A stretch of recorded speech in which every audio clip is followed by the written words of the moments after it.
How to get people to stop ghosting you and your wedding photography business, coming up in this video.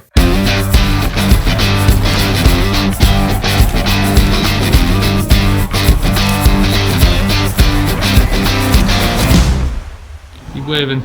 It's good stuff, man. Welcome to today's video. Today we're talking about ghosting and when people have a few communications with you and then they just disappear and then they don't respond, and how to stop that from happening, because it's very, very, very stressful. Today's video, part of the 30 days of wedding photography videos. If you are not yet subscribed on YouTube, please do that. Turn the bell on. New wedding photography video coming up every single day of this month. If you want to go back and see what's already been up this month, there is a link in the description for that as well. These videos all sponsored by Focal. Focal is the company that built my website 1 month ago today. Basically what's happening is in the month of January, if you are on the wait list, so head on over to the link and get on the wait list for a Focal website, you save $935 USD. And that $935 is usually the setup fee, but you still get the full website set up. You have a call, you talk to them, and you're like, hey, I like this about my website. I like these other two websites as examples. And they piece something together for you. They have professional copywriters, so they'll write like you. They'll ask you some questions in the call, and you'll be surprised at how accurate it is to your voice. Obviously, you can come in, you can change anything you want. You can add blog posts, you can do all the usual things, but they build you an entire turnkey website. It also comes with a back end as well that you can send out contracts. There's a default contract included, and you can send out payment requests and reminders and keep everything all organized. It's a great system for photographers. If this is one of your first years in the business, definitely get on that wait list. Basically, the longer you wait to set up a system like this and actually organize the back end of your business,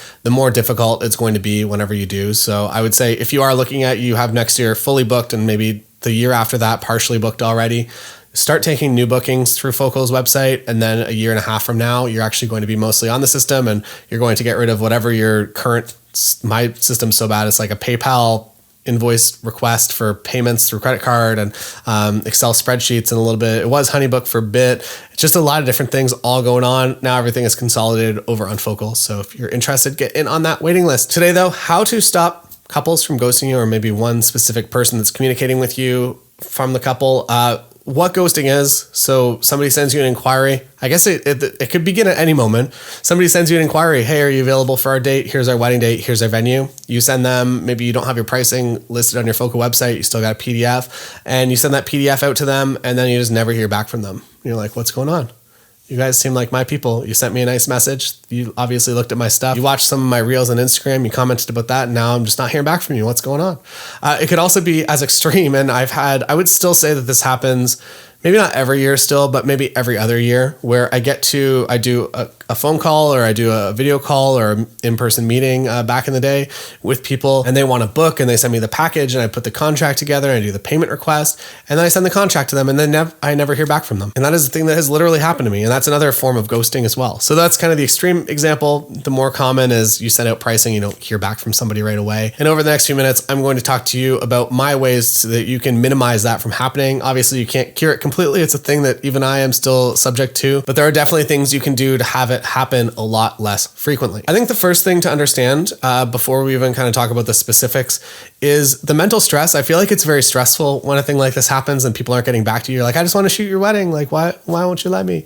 And you don't know what's going on in other people's lives. And it could be something as complex as that maybe over the past couple of years, it's been challenging that people, if they wanted to get married in one location in the world, they haven't been able to, or it becomes too complex and they might ghost because of that. Or maybe that couple isn't getting married anymore, or it is maybe something that one of their friends stepped in and was like, hey, I'd love to shoot your wedding. And they're a crazy good, not award-winning photographer from a place like Washington, DC. And they come in and they photograph the wedding, and you don't hear back from them because it's, for them, maybe it's awkward to be like, sorry, we found someone else, and couples just aren't going to tell you that. Well, they do sometimes, but I feel personally that I am much more likely to ghost on a situation like that I've sent out a bunch of inquiries and a few people got back to me and I found somebody else. I'm probably not going to be the person. It feels aggressive to be like, by the way, we found someone else, like, have a good life.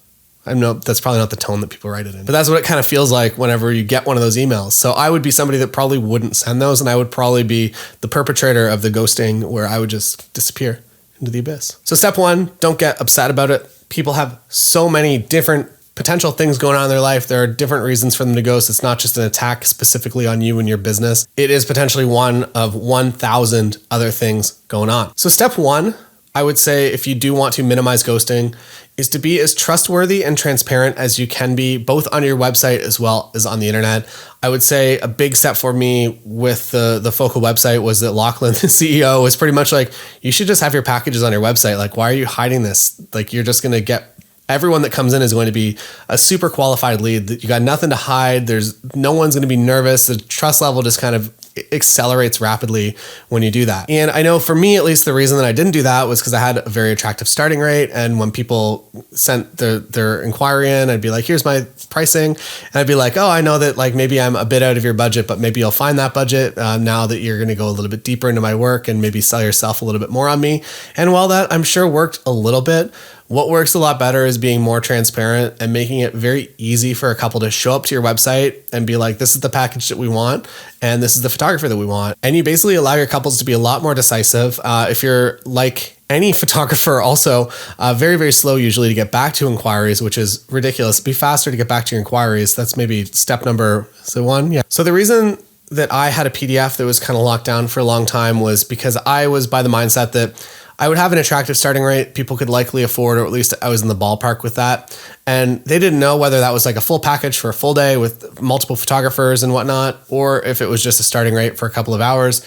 They load up my pricing. The starting rate is clearly just a 4-hour or 5-hour package, very, very minimal package that really no one's going to get. And at that point, I'm like, maybe now that they've gone a little bit deeper into my work, maybe they're going to sell, like they're going to find some extra money because they've been so sold on who I am as a photographer. And well, I'm sure that did work some of the time, that my couples did find some money, or they asked a family friend or whatever, or mom, to be like, hey, I know you're covering some of the wedding. Do you mind putting a little bit of funding towards our photographer? And I'm sure that happened a few times. But what I don't have metrics for is the number of couples that would have been more hooked had they seen the package that they wanted, and they could have been at my website, been like, this looks like the photographer we want. This looks like the package we want. We have full transparency on what's going on here. And by that point, when they contact you, they're sold. They don't have to, they're not asking questions. They're not trying to have a phone call with you to verify that you are the photographer for them. They've already sold themselves on you. So by the time that they contact, they're the most qualified lead that you can actually get.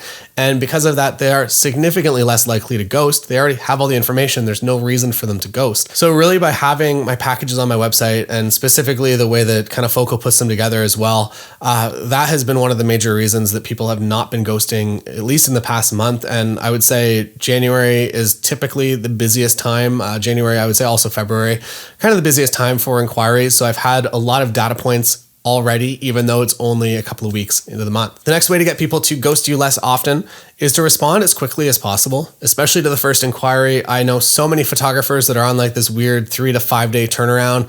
Your inbox probably has a million emails in it already. When that new inquiry comes in, make that your top priority. Obviously other inquiries going on, also priority, but I would say the number one priority, I guess priority means number one, right? So number one priority, getting back to that email and telling them, especially if you have your packages on your website, they're already sold. Don't give them a reason to not trust you by taking 3 or 5 days to get back to them.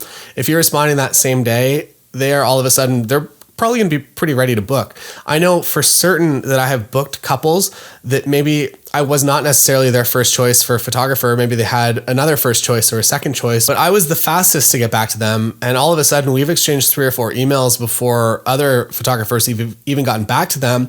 And I am certain that I have booked weddings. I don't even know how many. I'm going to say a lot of weddings before other photographers have actually responded to those emails. So don't be those other people. Respond to emails, inquiries whenever you first get them, especially if you got your packages up on your website and people are already sold, that you can secure that booking within a couple of hours rather than just letting it roll out for a number of days. And I feel like the residual stress of just having that full email box is also like, it doesn't feel nice. Like you feel weird posting on social media, doing anything.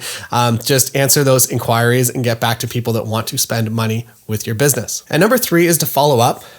This is something that I did because I was kind of forced to. So I was on a Squarespace website for a long time. And if you're on a Squarespace website, maybe you've experienced this as well. When your inquiry form, when couples come in, they send you that email, you get the inquiry form, no problem.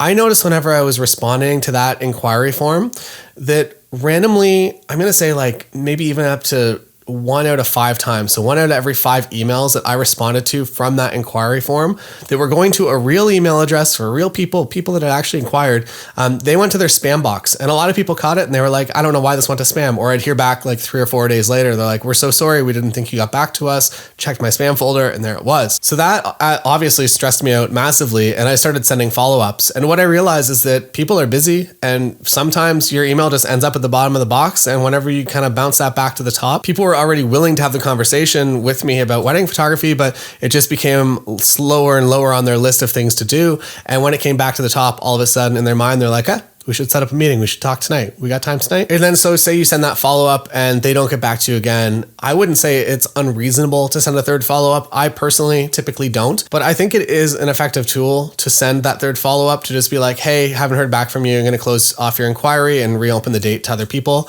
I feel like when you say that, again, it kind of like ticks that scarcity that they're like, oh no, we should talk to this photographer. I feel like also with those spaced out over a couple of days, now your name has been in their email box a few times and they're starting to recognize you a little bit more, maybe become a little bit more comfortable with you.